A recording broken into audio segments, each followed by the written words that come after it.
कहाँ गए वो 52 मुल्क मुसलमानों के? सर समझिए मेरी बात को, आज कहाँ है वो 52 मुल्क? कहाँ गया सऊदी अरेबिया, कहाँ गया पाकिस्तान, कहाँ गए और सारे ममालिक मुसलमानों के? आज ईरान फ़ोन करता है इंडिया के प्राइम मिनिस्टर नरेंद्र मोदी साहब को और उन्हें कहता है कि इस जंग का अगर पैचअप और ख़ात्मा कोई करवा सकता है तो मोदी जी आप हैं, तो आप इस जंग का फैसला करवा सकते हैं। अब मुझे बताइए आपका ओआईसी कहाँ गया?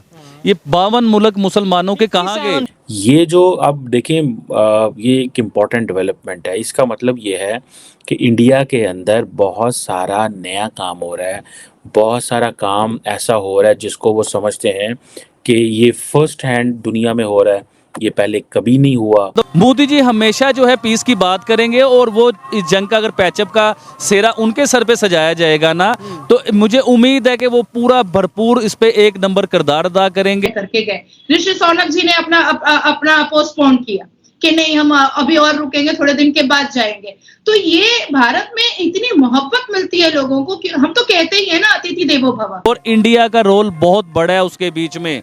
मुस्लिम उम्मा के जितने भी ममालिक हैं इनका इतना बड़ा रोल नहीं होगा जो रोल इंडिया का होगा। देखिए आज पाकिस्तान कहता है इस जंग को बंद कर दीजिए, इस जंग को खत्म कर दीजिए। पाकिस्तान के सुनेगा कौन, मुझे ये बताएं? सुनना पसंद कोई नहीं करेगा। वो कहेंगे भाई पहले अपने मामला देख लो, अपने मुल्क में जो आपके अपने फौजी शहीद हो रहे हैं, मर रहे हैं, उसे सही करने के बारे में सोचो। आप दुनिया की बातें कर रहे हैं। आइडिया है, ये एक नई सोच है और हमें इसको जिसे कहते हैं ना वो रजिस्टर करवाना ज़रूरी है।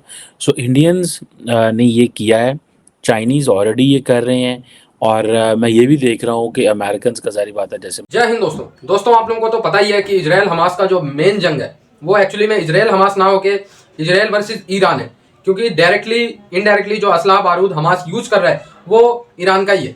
तमाम तथ्य ये प्रूव कर चुके हैं कि ईरानी डायरेक्टली इनडायरेक्टली लगातार मदद कर रहा है हमास को, वेपन सप्लाई कर रहा है या जो भी कर रहा है। मेन सपोर्टर जो हमास का है वो ईरान है।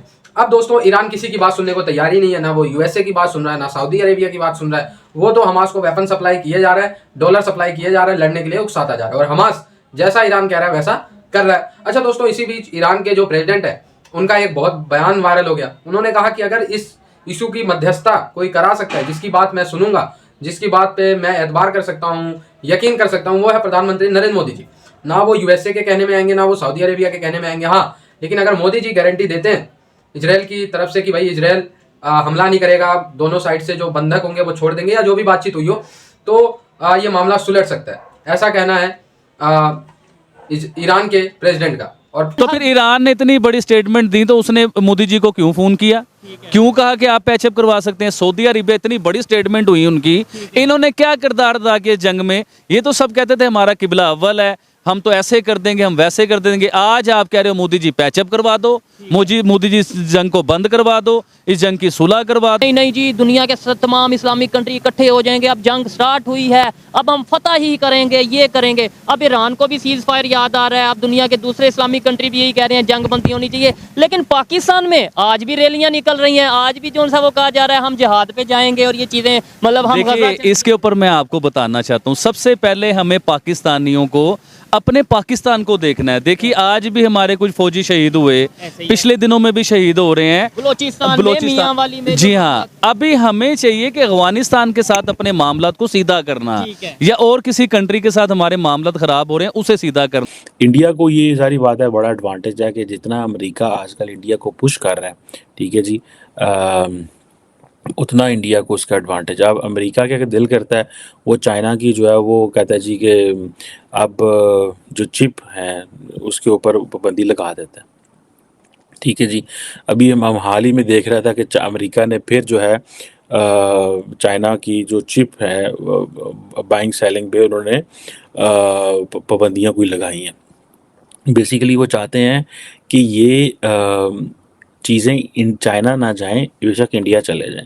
तो एक बड़ा प्रेफरेंशियल किस्म का ट्रीटमेंट है इस हवाले से। ये पूरी की पूरी ये जिसे कहते हैं ना एक्सपोर्ट कंट्रोल रजीम्स हैं ना। हम कहते हैं जी हम जिहाद करेंगे, हम ये करेंगे, हम वो करेंगे। देखिए ईरान, आज ईरान मोदी जी को कह रहा है आप जिहाद की बातें कर रहे हो, आप कह रहे हो कि हम ये कर देंगे। हम आज भी सर बहुत बड़े जलसे जुलूस हो रहे थे, कल भी हुए हैं, परसों भी, जुम्मे वाले दिन भी होते हैं। तो देखिए ईरान क्या बात कर रहा है, ईरान कह रहा है कि इंडिया के जो प्राइम मिनिस्टर मोदी हैं वो चाहें तो इस जंग को खत्म सिर्फ वो ही करवा सकते हैं। प्रॉपर सुनिएगा स्टेटमेंट ये सुनिएगा। है कि उन्होंने ये बोला कि भाई आप अपना जोर पूरा जितनी भी पावर लगा सकते हैं जंग को रोकने के लिए आप लगाएं, उन्होंने रिक्वेस्ट की है। शोएब भाई पिछली कुछ वीडियो मेरी निकाल के देखिए, हम लोगों ने इसके ऊपर एक पूरा शो किया हुआ है। उसके बीच में मैंने ये बात की थी कि मोदी साहब भी इस जंग का पैचअप करवा सकते हैं, इस जंग को खत्म करवा सकते हैं। उसकी रीजन नजर आ रही ना कि देखिए इंडिया का पूरी दुनिया के साथ तल्लकात बेहतर हैं। मैं एक न्यूज़ सुन रहा था, उस न्यूज़ में बताया गया कि जो फोन आया है मोदी जी को, उस फोन में ईरान के जो वजीर आजम या सदर हैं उन्होंने ये बात की है कि मोदी जी आपका मुस्लिम उम्मा के साथ बहुत अच्छे तल्लकात हैं, तो आप चाहें तो इस जंग को खत्म, मैं सर जो बात करना चाह रहा हूँ उसे पकड़िए आप चाहें तो इस जंग को खत्म कर सकते हैं। अब हम पाकिस्तानी जो सारा दिन अपने टीवी पे, अपने चैनल्स पे, हर जगह पे दिखाते हैं कि इंडिया मुसलमानों का दुश्मन है, उधर ये बताया जा रहा है कि इंडिया का मुस्लिम उम्मा के साथ बहुत अच्छे तल्लकात हैं। आप वर्डिंग पे, ये ईरान कह रहा है, और इसकी वर्डिंग पे गौर करें कि हम सारी जिंदगी क्या कहते रहे। और दूसरे ममालिक देखिए ना, सऊदी अरेबिया इंडिया के साथ बेहतरीन तल्लकात हैं, अवार्ड देते हैं इन्हें। इजिप्ट की कर लें, यूएई की कर लें, अफगानिस्तान की कर लें, इंडिया को अवार्ड देते हैं। सिर्फ पाकिस्तान नहीं देता अवार्ड क्योंकि हमारी लड़ाई चल रही है, हमारे झगड़े चल रहे हैं, हमारी बहस खत्म नहीं होती। देखिए मैं हमेशा कहता हूँ जैसे दुनिया में इतने मुल्क हैं मुसलमानों के और इंडिया के साथ उनकी दोस्ती है, कारोबार कर रहे हैं, उसे लेके चल रहे हैं साथ, ये सारा कुछ हमें जहाज से, हमें जंग से बाहर निकल के पैचअप की तरफ आना चाहिए। मैंने हमेशा पीस की बात की है। देखिए जंग जो हमास की स्टार्ट हुई है इसराइल की, इस जंग में जो मेरा पहला इंटरव्यू था वो इंटरव्यू भी पीस के ऊपर था कि देखिए आप देखिए, मैंने उसमें ये बात की थी कि इतनी बिल्डिंगें तबाह करवा के, इतनी गाड़ियां तबाह करवा के, इतने बच्चों को मरवा के, इंसानी जानों को जाया करवा के, जो एंड पे आपने पैचअप करना है, जो आज आप करने की कोशिश कर रहे हो। आबिद भाई इधर इंटरेस्टिंग बात ये, आपको लगता है कि अब इसराइल जो है वो पैचअप की तरफ या जो सीज फायर जंग बंदी की तरफ आएगा? वो तो गजा जो खबर के मुताबिक है, देखने वाले जरूर बताइएगा कि खबर के मुताबिक आधा गजा जो है वो ऑलरेडी अपने कंट्रोल में ले चुके हैं, और वो ये कह रहे हैं कि भाई अब इस दफा हम जो है वो प्रॉपर कंट्रोल में ले। उन्होंने गजा को तकरीबन मेरे ख्याल से 40% या 50% गजा पे कब्जा कर चुके हुए हैं। ये तो हकीकत है, इसमें कोई छुपी ढकी हुई बात नहीं है।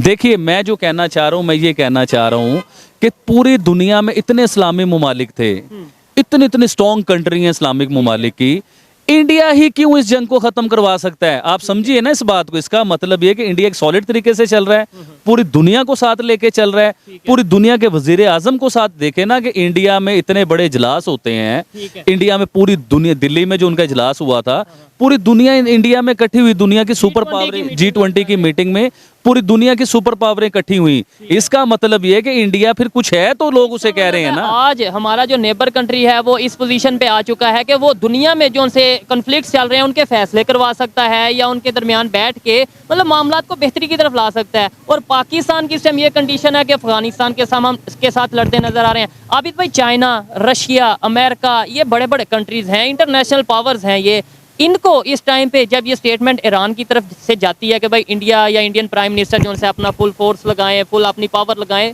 जंग बंदी के लिए, तो आपको नहीं लगता कि ये सब कंट्रीज की वैल्यू कम हो गई? सर मैं इसके ऊपर एक एग्जांपल देता हूं आपको, उसे गौर से सुनिए। इस टाइम अमेरिका कहे जंग बंदी के लिए तो अमेरिका सुपर पावर है, उसकी भी नहीं मानी जाएगी। ऑस्ट्रेलिया, जितने बड़े बड़े यूरोप के ममालिक हैं जिन्हें हम कहते हैं कि सुपर पावर के साथ हैं, सुपर पावर लेवल पे हैं, ये सब भी चालें तो जंग बंद नहीं हो सकती। ये मैंने पहले भी इंटरव्यू में कहा हुआ है।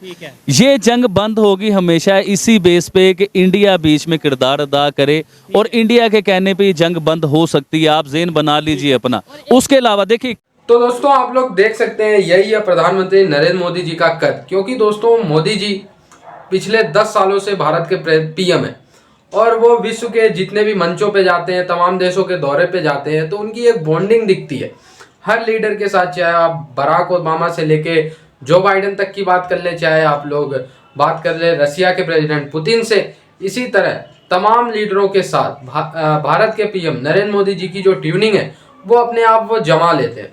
और कई बार 2-3 बार तो छोटे मोटे मंचों पे ईरान के साथ ईरान के जो प्रेसिडेंट है उनके साथ मोदी जी की काफ़ी बातचीत हो चुकी है। फ़ोन कॉल पे भी अभी बात हुई कल, तो दोनों के बीच एक अंडरस्टैंडिंग है। और ईरान का भारत ने मुश्किल समय पे यूएसए के सेंसर लगाने के बाद भी भारत ने ईरान का बहुत साथ दिया, फाइनेंशियली साथ ही दिया, क्योंकि उनसे ऑयल हमने खरीदे ग्लोबली सैंक्शन के बाद। तो काफ़ी ईरान और भारत के बीच में काफ़ी सदियों पुराना भी एक संबंध है, तो जिसको चल रहा है। और प्रधानमंत्री नरेंद्र मोदी जी पे फिर से एक हाईलाइट डालते हुए, क्रेडिट डालते हुए कहा है ईरान के प्रेसिडेंट ने कि पीएम मोदी की मध्यस्थता सर्वमान्य होगी, ईरान भी उनकी मध्यस्थता को मानेगा। किसी मुस्लिम देश को उन्होंने इनवाइट नहीं किया, क्योंकि वो जानते हैं भारत में खुद दुनिया की सबसे बड़ी मुस्लिम आबादी रहती है। आई होप ये वीडियो आप लोग को अच्छी लगी हो। जुड़े रहे ऐसी वीडियोस के लिए।